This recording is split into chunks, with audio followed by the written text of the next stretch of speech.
যতজন কাপড় ব্যবসায়ী আছে বা যে কোনো জিনিসের ব্যবসায়ী এই জায়গার মধ্যে বসে আছেন, প্রত্যেক ব্যবসায়ী, যেমন আমাদের এই যে সুলতান চাচা আছে, তিনার দোকানে তো লাখ লাখ টাকার মাল আছে।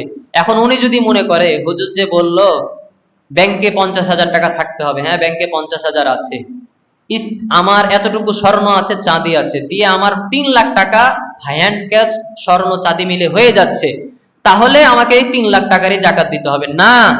আপনার দোকানে যতগুলো মাল আছে, আপনি দোকানদার, আপনাকে পুরো দোকানের মালের হিসাব করতে হবে, দিয়ে ওই 3 লাখ টাকার সাথে আবার এই দোকানের প্রত্যেকটার হিসাব করে দোকানের ওই 3 লাখ টাকার সাথে অ্যাড দিবেন, তারপরে জাকাত দিবেন। বুঝে আসছে? অনেকে তো লাখ লাখ টাকার কাপড় দোকানে তুলে ফেলেছে, আর দোকানে মানুষের কাছে এসে বলে আমার মাত্র 10,000 টাকা জাকাত বের হয়েছে। আরে তুমি তোমার স্বর্ণ চাঁদির হিসাব করেছো আর নগদ ব্যাংকের টাকার হিসাব করেছো, তোমার দোকানে যে লাখ লাখ টাকার কাপড় আছে সেইটার হিসাব তো তুমি করো নাই, ওইটার মধ্যে অ্যাড দেওয়া লাগতো, ওইটাও ফরজ ছিল। আজকে দোকানে উন্নতি হয় না কেন? 10 বছর 5 বছর পর দোকান বন্ধ হয়ে যায় কেন? মাসালাই তো জানা নাই।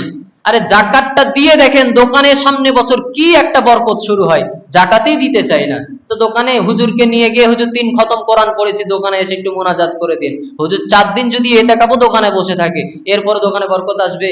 আপনি তো মালগুলোকে নাপাক বানিয়ে রেখেছেন। জাকাত দিলে মাল পবিত্র হয়, আল্লাহর রহমতের দৃষ্টি আপনার ওই দোকানের উপরে বসবে, এজন্য জাকাত দিয়ে দিবেন।